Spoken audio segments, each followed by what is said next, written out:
I guess. Sure. Everyone ready? We're going to go. Good evening, everyone. Welcome to the Haslett Board of Education meeting for December 9th, 2024. If we could all rise and say the Pledge of Allegiance, please. I pledge allegiance to the flag of the United States of America and to the republic for which it stands, one nation, under God, indivisible, with liberty and justice for all.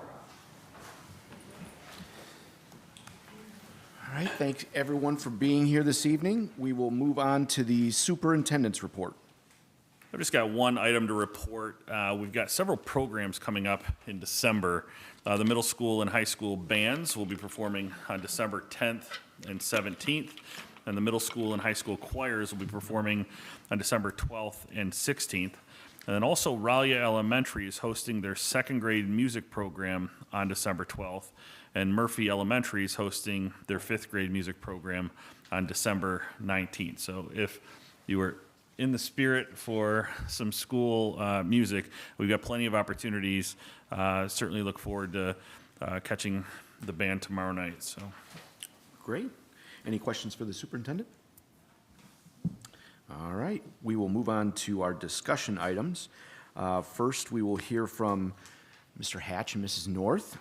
They will discuss some of their, I should have brought my readers tonight. Data. I can see that. I didn't know if there was any better explanation, but yes, thank you. You'll talk all about it. And just a reminder to all of our speakers tonight to speak directly into the microphone so folks who are watching the recording later on can hear us clearly. So please proceed. Thanks. All right, so we're here tonight to talk about our fall data that we're going to share. So we're going to start with our Acadience data. So this is something that we've been using for the past 12 years to benchmark our students. So we use Acadience in the beginning of the year, middle of the year, and end of the year. So we're going to be sharing our beginning of the year scores with you because we will not have our middle of the year till after we come back from break. So we'll start with our ELA. And so this is our reading data, and this kind of shows from kindergarten through fifth grade. And so it shows our beginning of the year and end of the year for the past 2 years, and then where we are currently, where we're starting at.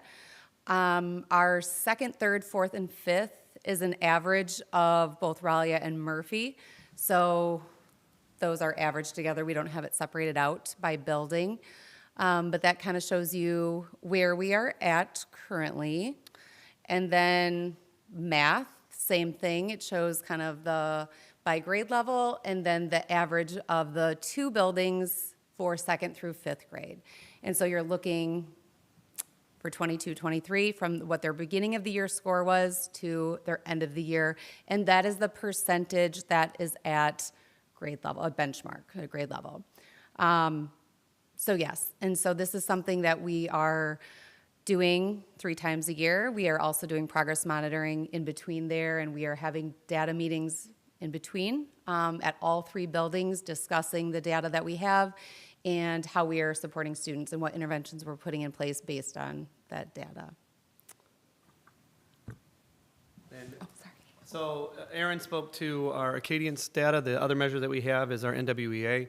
It'll look slightly different because kindergarten hasn't done this specific map growth that we do for the last 3 years. So there's a couple of scores that are not applicable. They weren't the same test. So it's not comparing the same 2 scores. So again, you can kind of see where our kids are the current year on the right-hand side compared to the years that we've had previously. So those are our current NWEA scores. That test, if you're unfamiliar with it, is done exclusively online with Chromebooks. For our kindergarten students, it's a new adventure, and currently they're doing quite well. But the content does pick up quite a bit. So throughout the year, they might go back and forth with things, but we just try to see what kind of growth we get. So this data that you're seeing here is our current math score compared to our last beginning and end of year scores for the last 2 years.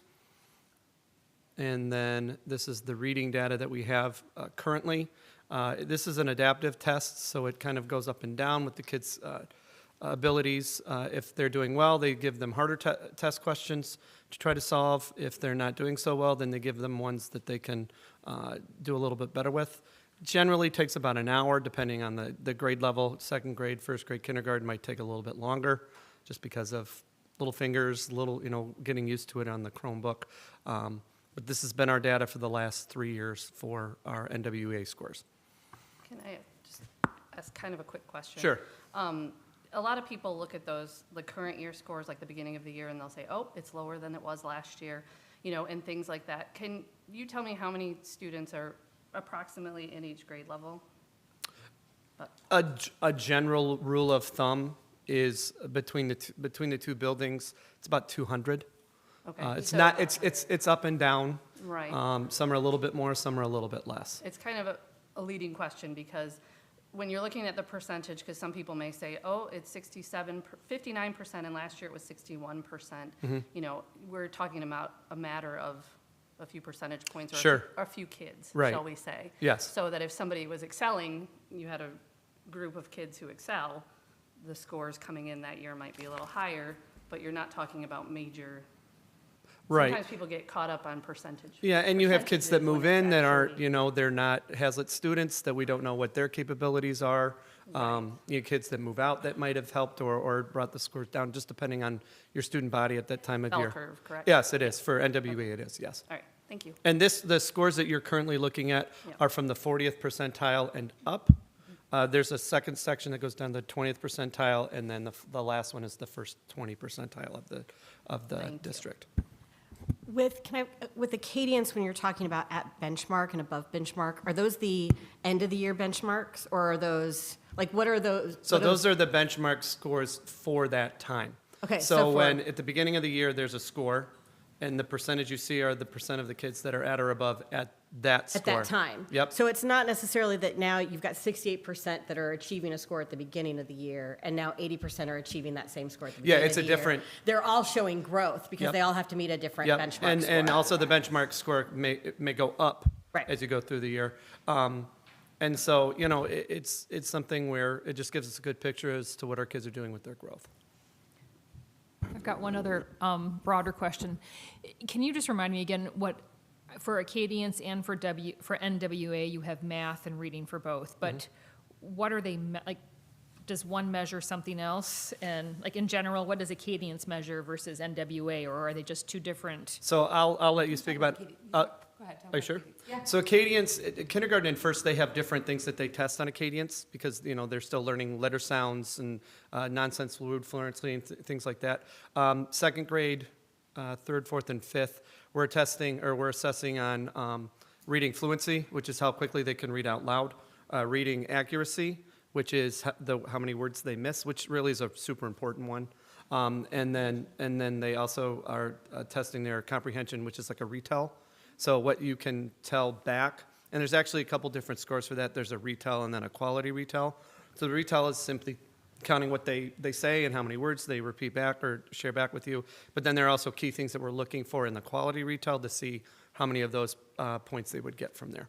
And so then and that's Acadians, correct? That's Acadians. Okay, and so with Acadians, then the teacher that can then figure out where the student needs more help in And the that's different parts when of we do reading. those data days that Aaron mentioned. Yeah. We get together and we break down all the data with the grade level teachers, our interventionists, and we see, okay, what is it, where was it that they were low, where was it they might need some more support, where are they really succeeding or excelling at, and you look at kids and you kind of weigh if you've got a kid that maybe not so strong with their fluency, but their accuracy and their retell is really strong, that's something where, okay, fluency we can work with pretty quickly. But if we have a student that's reading a bunch of words and making a lot of mistakes and their retell is not as strong as what we'd like it to be, we know to focus in on that.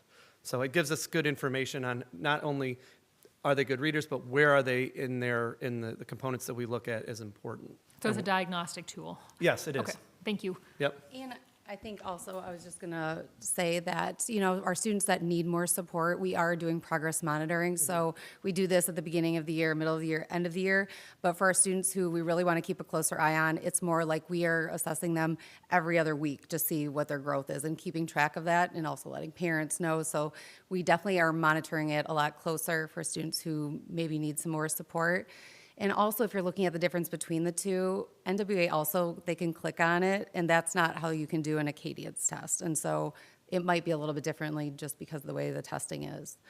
So, Can I ask one more question? Yeah. So you were talking about, especially with the kindergartners and things being online, are both of these online? And for kids who might struggle with using, like trying to do this on a computer, are there alternatives to help make sure it's not an issue with how the test is administered versus an actual issue with the content? that's a great question. So NWA is all online, so all of our students do that online. It's a choice for Acadians, and so for ease and for time, it's probably faster to do it online. We have not done that yet at our buildings. That's been by paper, and actually even thinking about how students test differently.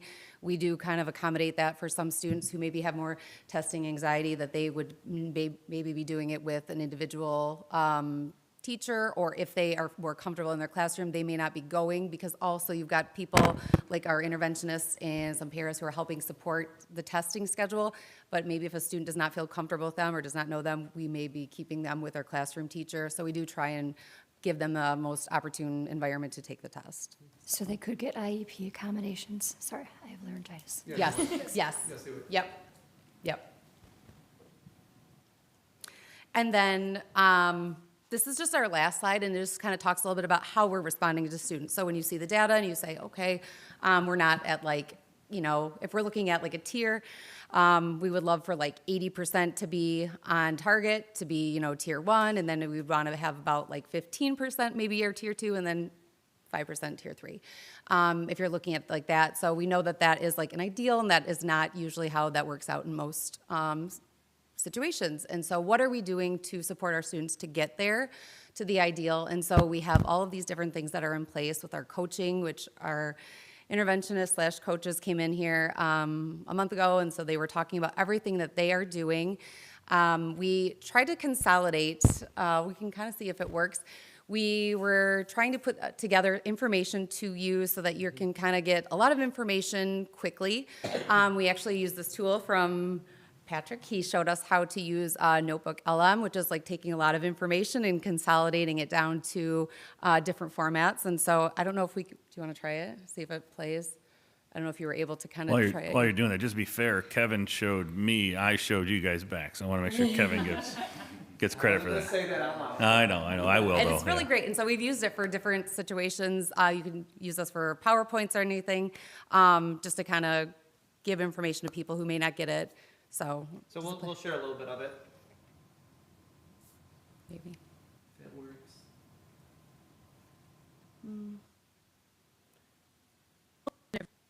Today we're diving into Haslett Public Schools, specifically their coaching program for teachers. Sounds interesting. It is. We've got some internal documents that lay out how the program works and highlight achievements, mainly from the last school year.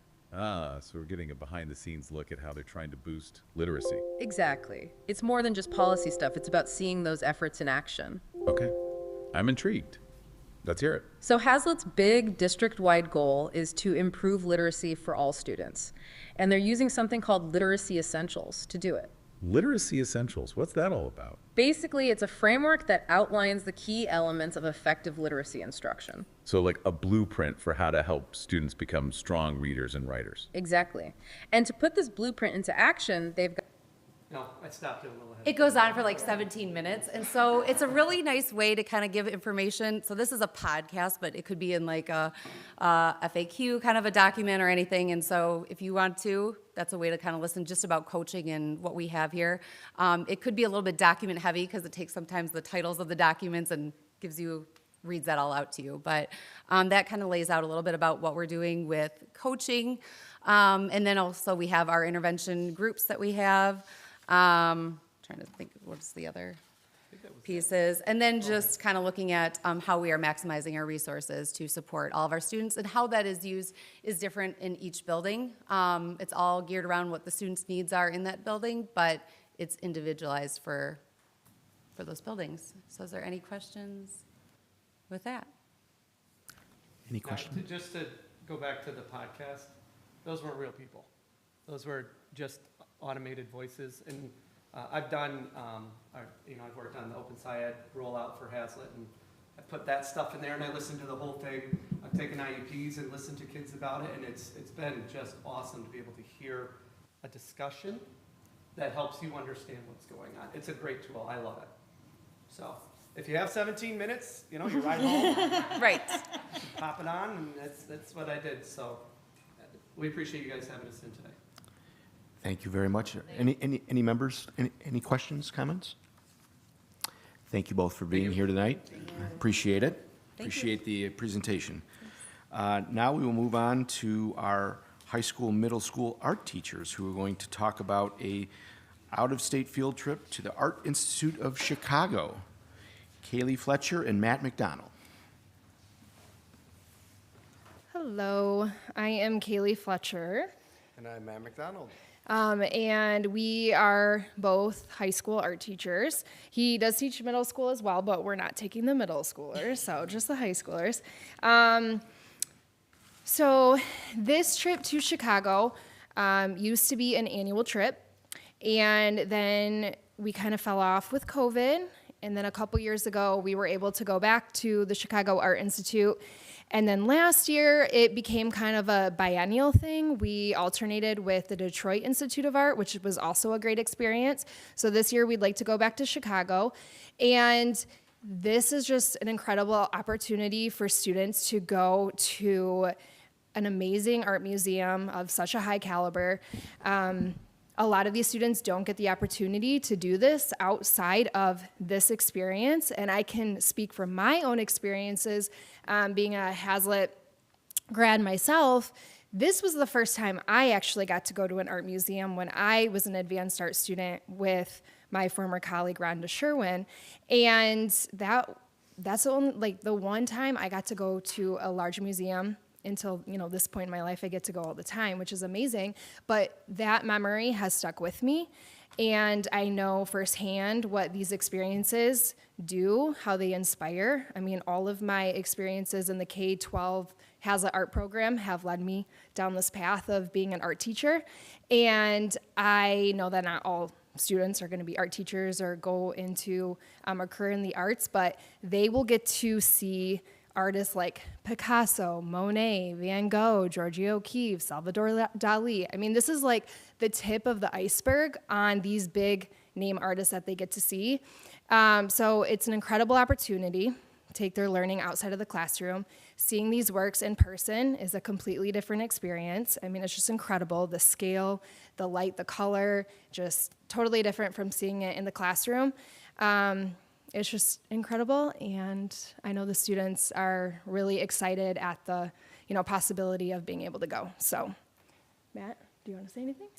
I would just add that also a Haslett grad, when I was here, we went to Detroit once in the 4 years I was here, and we never got to go to Chicago or anything like that. But I can back up her statement that it's all of the little things that we've done, whether it was going to MSU and looking at the Kresge Museum or Detroit or now being able to go to Chicago. It has all led me to believe that I'm a more well-rounded person. I can look at things and speak about them with a little bit more confidence. And as teachers, that's one of the things I really enjoy doing is going and modeling for them how I look at it, how I think about it, how I read the visual information that's there. So I like to share that part with them as well. So I don't know if anyone has questions for us about the trip or. Go ahead. So I was just going to ask which students are eligible to go. You have on here advanced art and advanced ceramics. Right. So we start with those students first. And then if we have open seats, then I go to my drawing and painting class next. And I often take seniors that, this is their last opportunity to potentially go on a trip. And usually, because it's a full day thing, it's a long day, it's not like the cheapest field trip. So the students that end up going for my drawing and painting classes, those are the ones that really take art seriously. We've never had an issue with, okay, are you just going to get out of class? It's never been like that at all. It's the students who are really passionate. So they'll fill the spots there.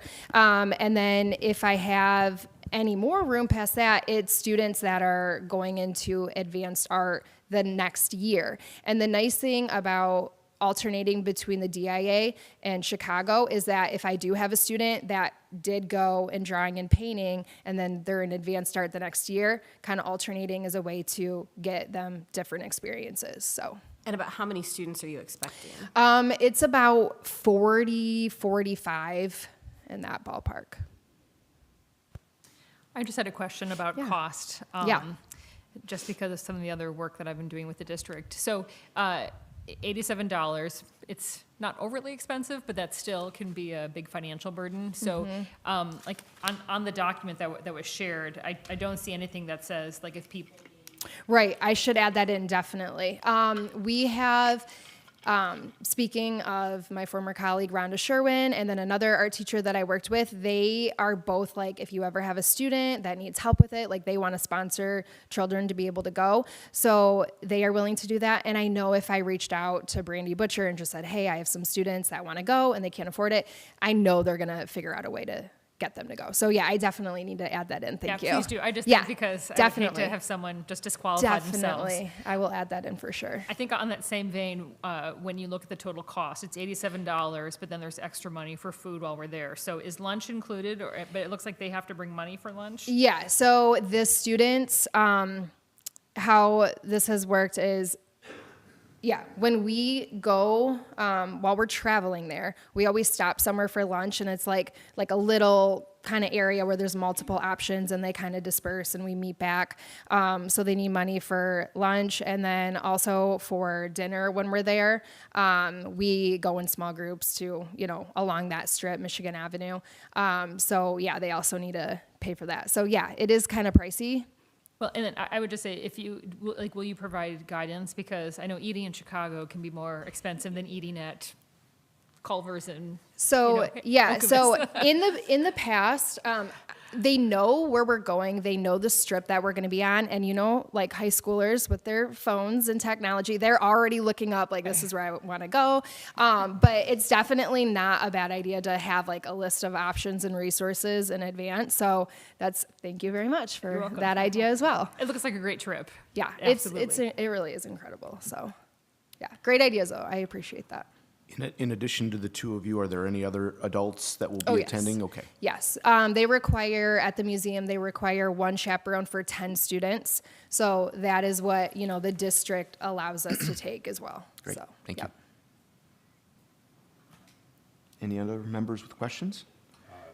Yeah. I don't know if it's permissible, but if there is anybody that can't afford it, I'd be happy to pay for it if it's allowable. Thank I'm you. just curious, are there any particular exhibits going on that you're hoping to get them in to see? I have not looked at like the rotating exhibits, but we always start in the modern wing because we tend to focus on more of the modern artists for what we're doing. I mean, we're living in the 21st century, so a lot of the more modern and contemporary artists are a little bit more relevant to what we look at in class. But after we start in the modern and contemporary wing, the students can go off and look at other exhibits in small groups, and then we come back together. But that's the cool thing, is that the museum is so big that when we regroup, just getting to hear like all the students and like, oh, my favorite section was this, my favorite section was this, and they're just kind of veering off in all sorts of directions. And there's just so much to see. Well, and not to speak for my colleagues here, but if they're ever willing to share with us what they've gotten out of that trip, I think we always get excited about these trips for the students, and then we don't necessarily hear anything back. So if they're ever willing to share any of what their favorites are, I'm sure we would love to hear how that'd be really cool. That's a great idea. Anyone else? Thank you both for being here. We appreciate the presentation and enjoy. Thank you so much for having us. I love Haslett. I really do. I grew up here. I just like even watching yours. I'm always bragging like what Haslett teachers do for students, and just I just love Haslett. So thank you. Thank you, and the board will be voting on this request at our first meeting in 2025. Yeah, I said it. I did that on purpose.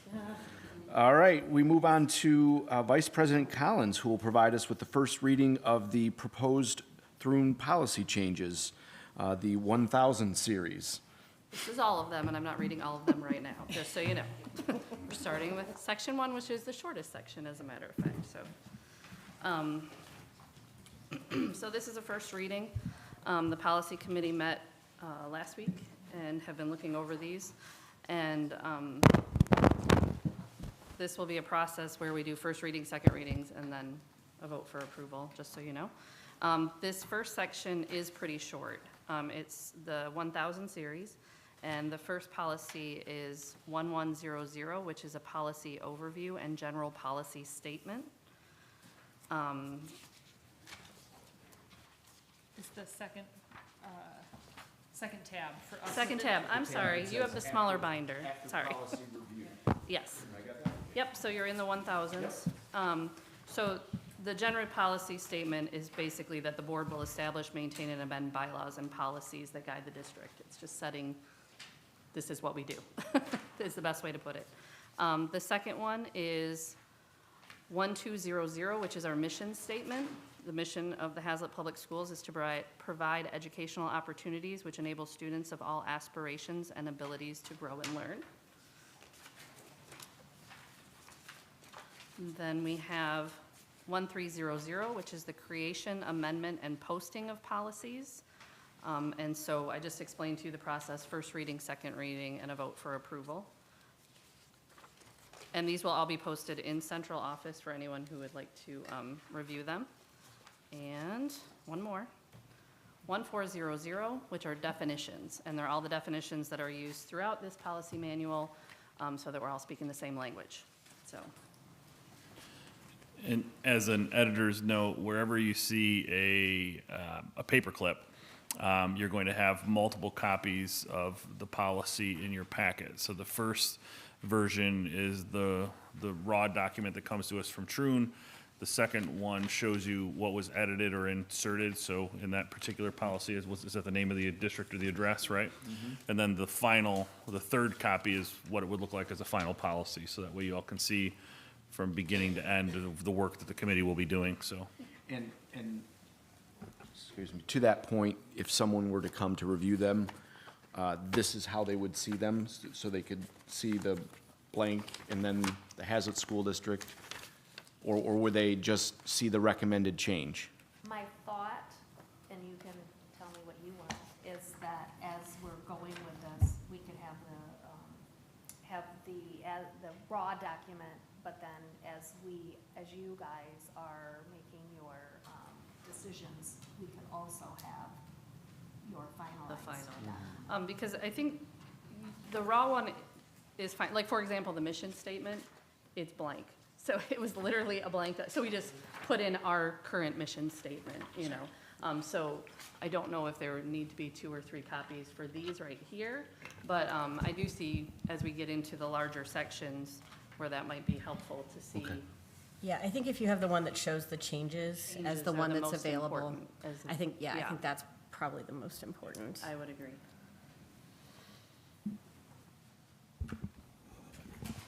That was it for me. Any other, Trustee Clark? Oh, I was just saying, we talked about this during our committee, whether or not we needed 3 photocopies for each one. And as you get into the in-depth pieces, we talked about having the beginning and then the ending and taking out the one that's in the middle that's highlighted, just so we don't have to have these huge binders. Yeah, But okay. whatever the committee decides, I'm sorry, Yep. it's like torture for me to talk right now. Sorry. No, thank you. That's helpful. I just was curious to what someone would see when they were coming in to look at it, so. Sounds good. Any other members with questions for Vice President Collins or anybody on the Policy and Personnel Committee, for that matter? No, I just want to thank them for the work, because I Yeah, know this this is- first section is first small, section is but- easy. Pretty short.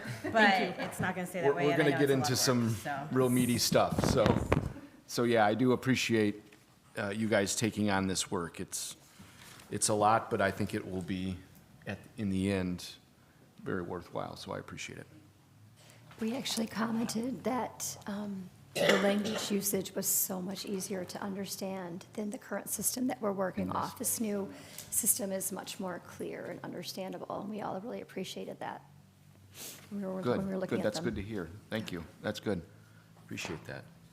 All right, so at our next board meeting, we will have a second reading, and then the following board meeting, we will vote on the changes to 1,000, correct? Yes, and in the meantime, we'll be doing in our committee and with administration, looking at the 2000s. So it will be a continuous process, and you have a calendar for how that's going to work. And we have this mapped out in terms of the thousands, 2000s, Yes. and when do we hope to be done with this? I know I was told by Patrick, but just for the folks out there. Nothing will, remind me, take effect until August 1st.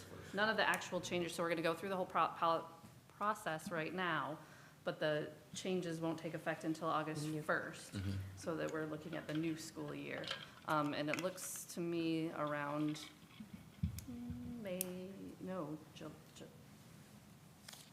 June 23rd. Is that the last date on there?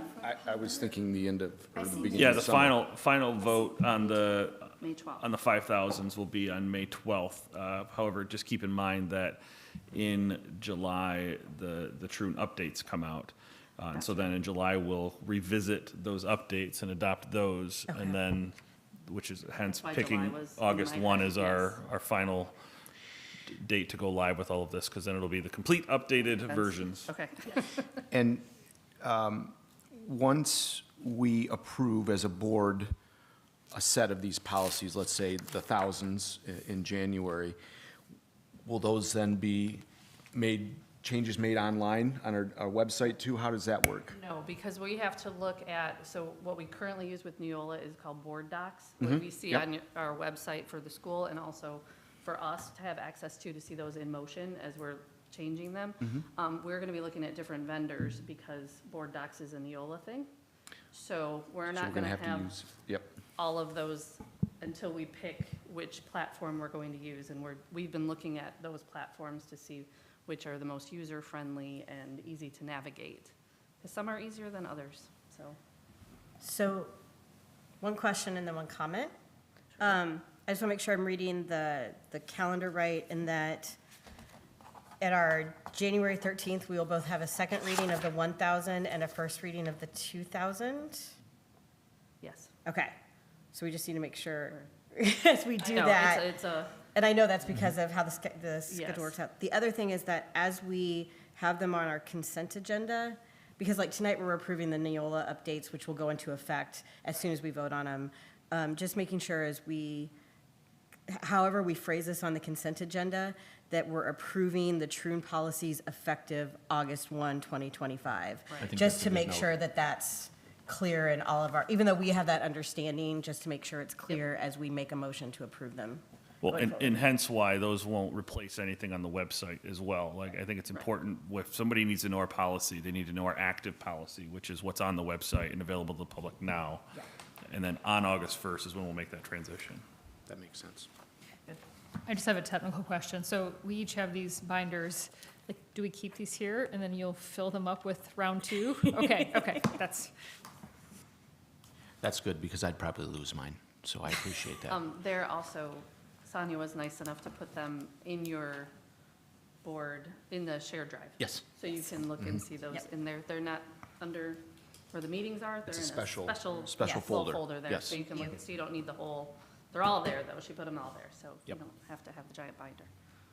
Thank you, thank you. Any other questions for Vice President Collins or committee? Okay. Thank you very much for that. We will now move on to correspondence and comments from the public. Our secretary, Cammie Wheeler, is out ill tonight, so we have been told, though, that there has been no correspondence since our last board meeting. So we will then move on to comments from the public. As everyone here knows, there is a 5-minute time limit for comments. If there are any questions or concerns raised with those comments, myself, the superintendent, or the associate superintendent will follow up with any answers to those questions. So do we have anyone who wishes to speak this evening?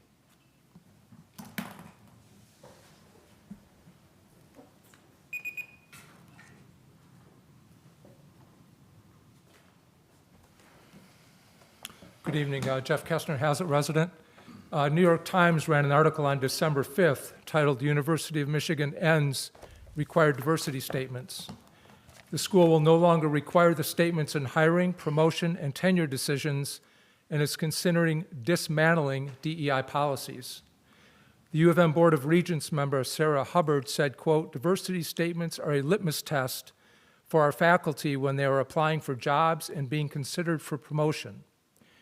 Diversity statements require them to talk about what they have done for DEI lately, what they plan to do, and they limit freedom of expression and diversity of thought."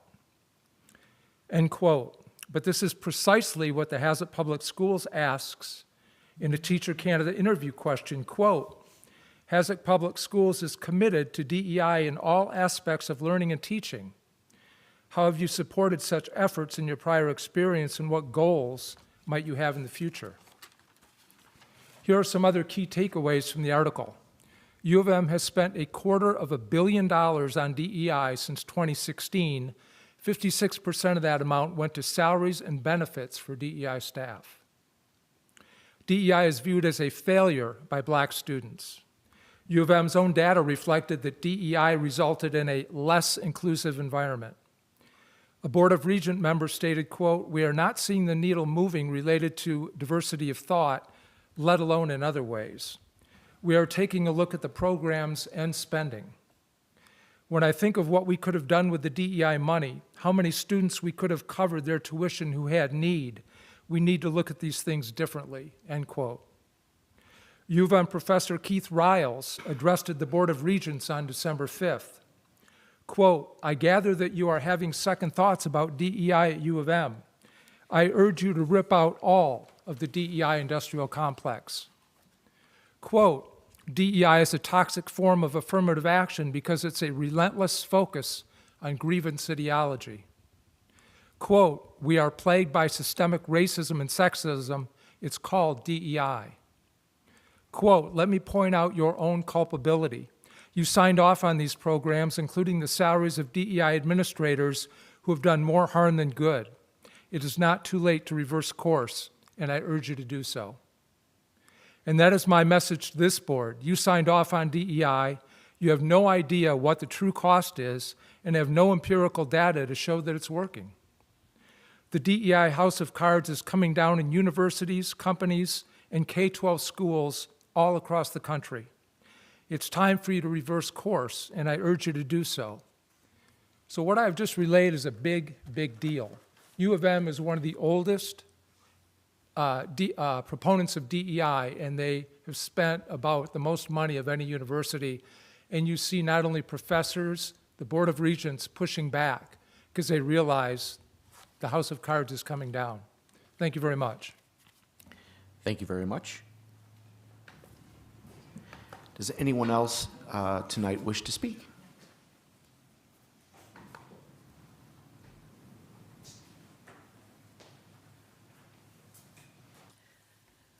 Patty McPhee, Haslett, you guys all know me, hello. My daughter's at U of M. Sorry, what he said is so true.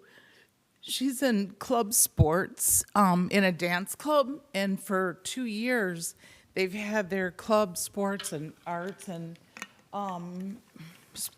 club, you know what I'm talking about, sorry, my words are lost. They don't fund them anymore. They canceled their funding on these arts and the sports and all these teams that bring all the diversity and all that to in the culture of U of M. I was on campus with my daughter last fall, and I wanted to go in this building with her. She's not allowed in there because she's white. At the University of Michigan in 2024, there's a building that my daughter's not allowed to go into. It needs to stop. We gotta, this is all, everything that's been going on here is ridiculous. Please listen to what Jeff said and let's take this to heart because it's not doing much good. Thank you. Thank you very much. Anyone else wish to speak this evening?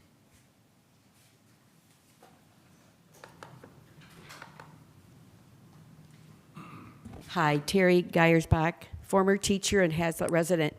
Along with those two speeches, I mean, if you think about it, why are we doing all of this here when they're going to go nowhere with it?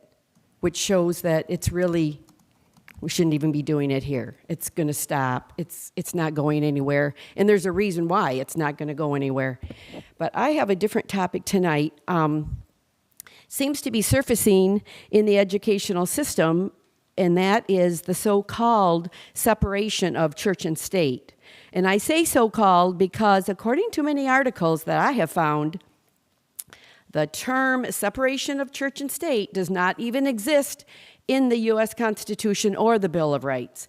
The First Amendment reads, Congress shall make no law respecting an establishment of religion or prohibiting the free exercise thereof or abridging the freedom of speech or of the press or of the people peaceably to assemble and to petition the government for redress of grievances.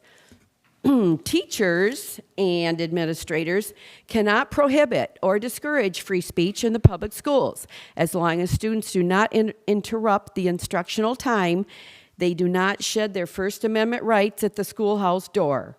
Students are allowed to read their Bibles during study reading periods in class or pray in the halls or over their meals in the cafeteria.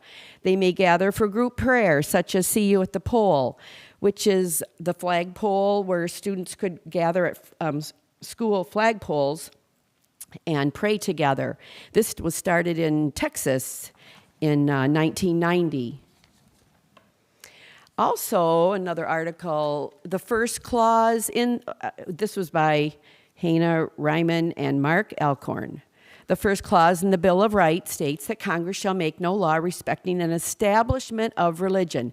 This establishment clause of the First Amendment has often been interpreted to require church and state, but was always just an interpretation.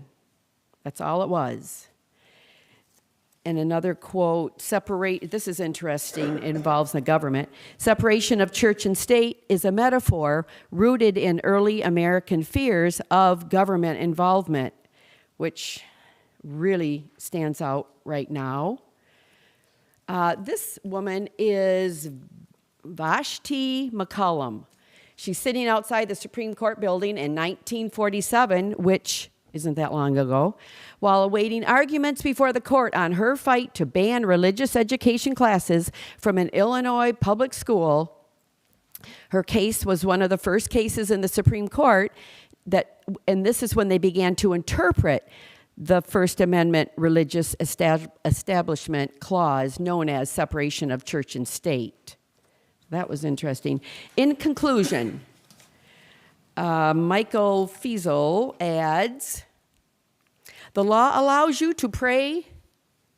Wait a minute, hold on. A good many people seem to think prayer in public schools is illegal, but it isn't and never has been.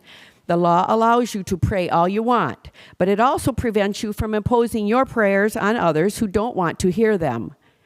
And that's a good thing. People need to have freedom of religion, but they also need freedom from religion. That is, freedom from somebody else's religion having the power to impose itself on you.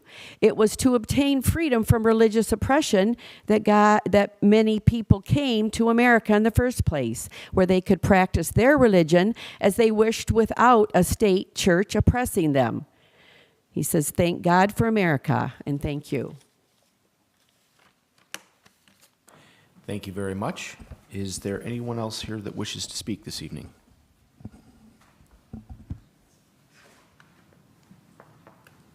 Seeing no one else, we will move on to board reports. And first up is Policy and Personnel. Vice President Collins. We met on Tuesday, December 3rd, and we had lots of visitors. First, we had Mr. Ferguson, the high school athletic director, came and talked to us about, and Emily Weaver, sorry, athletic directors at the middle school and the high school came to talk to us about middle school and high school athletics, but we also had a great discussion about equity in sports, and it was fantastic, and just how important sports can be in this district and to teach sportsmanship and character and all of those things. We also had a great discussion about Great Start Readiness Program, which is a preschool program. And there's funding available to provide free preschool to 3- and 4-year-old children in the state of Michigan. And so we were visited by the ISD and the person who is in charge, and I cannot remember her name right now, Nicole Greeter, came and talked to us about that program. We had the Troon Policy Review. We will also be having a calendar meeting with the Haslett Education Association, and that was our meeting. Great, thank you. Any questions for Vice President Collins? No? Okay. Treasurer Warzinski will give us a report on the Finance and Facilities. Thank you, President Byrd. The Finance and Facilities Committee met on Thursday, December 5th, even though there was a snow day.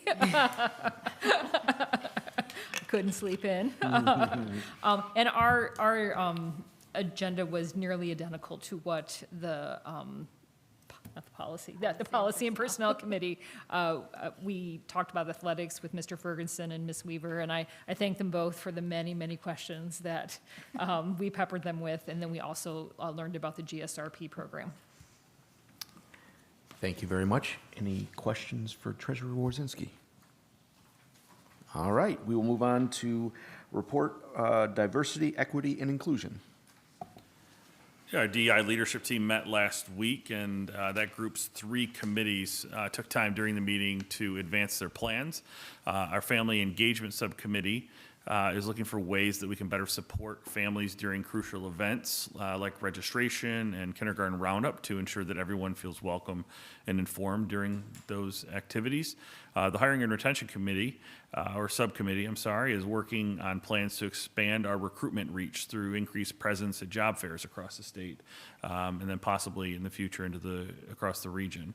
They're responding to incidents of bias subcommittees in the beginning stages of analyzing financial barriers that some of our students may face, including pay-to-play fees, school supplies, arts participation, and field trips. There was a comment that was made during that group about fees that are hidden in plain sight, right? Just this idea that taking an accounting of that would be positive for us in order to help inform decision-making for the future. And of course, as a part of that analysis, the group is interested in identifying and addressing different obstacles that will lead to fuller student participation in those events. All 3 of those subcommittees are making meaningful strides toward creating a more equitable and inclusive environment for our students, families, and staff. Thank you, Superintendent Malley. Any questions for the superintendent? All right. Items from board members. Any board members have items? So I know she's not here tonight for me to embarrass, but it is would have been Cammie's last meeting, and I hate that she's sick, and I hope she feels better soon if she's watching. I just want to thank her for her 10 years of service on this board. I have been lucky enough to work with her for 8 of those 10, and I'm going to miss her. And I just wanted to say that publicly, and if any of you happen to see Cammie around, please thank her for those 10 years. She doesn't always speak up a lot at this table, but she has done a ton of work behind the scenes and was early on involved in kind of moving to the Neola policies and taking what had been our policy manual and putting it into a format that now we can update. And there was a lot of work involved in that. So I will miss her expertise and just having her here. So I just wanted to say. Thank you, Molly. Yep. Anyone else wish to speak? I just will echo your comments.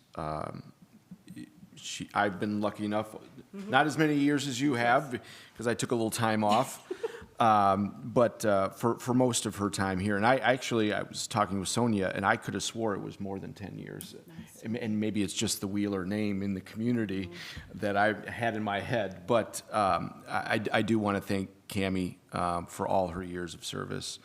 And you said it perfectly, that she did a lot of stuff that we don't necessarily see, and just thank her. And I mean, I think we'll have a chance to see her soon. But for everyone out there, we want to thank Cammie for her service. Any other members with items tonight? All right, we will move on to our consent agenda. And it looks like we have 5 items under the consent agenda. First is the approval of minutes for the November 25th regular board meeting. Next is the approval of the new revised and rescinded board policies that we have heard from in the past. Make sure I'm capturing all of that. Then third, we will have the 2024 summer tax certification notice. That is in your drive if you have not yet seen it. And then fourth, approval of the minutes for the December 3rd, 2024 Policy and Personnel Committee meeting. And last, approval of the minutes for the December 5th, 2024 Finance and Facilities Committee meeting, which both were discussed earlier under board reports. Would any member like any of those 5 items pulled from the consent agenda this evening? Seeing none, I will take a motion for approval of the consent agenda. I move to approve the consent agenda. Second. We have a motion and a second to approve tonight's consent agenda. All those in favor will say aye. Aye. Opposed? The consent agenda is adopted for this evening. I will move on then to announcements. A Policy Personnel Committee meeting will be held on January 7th, 2025, right here in the Haslett Administration Building at 7:45 a.m. And the next Finance and Facilities Committee meeting will be held January 9th at 8 a.m. in the Haslett Administration meeting. And our next regularly scheduled Board of Education meeting will be here 7 p.m. on January 13th. That is announcement. I will now take a motion to move, and this is a roll call vote, to move into closed session for purposes of discussing a student discipline. So I will move we go into closed session pursuant to provisions of the Open Meetings Act, MCL 15.268, Section 81B. We have a motion and a second to move into closed session. Ms. Lurch, will you call the roll? President Byrd? Yes. Vice President Collins? Yes. Trustee Clark? Yes. Trustee Rosinski? Yes. Trustee Polverento? Yes. And Trustee Staliker? Yes. Seeing sufficient number, we will move into closed session. Do we want to give members 5 minutes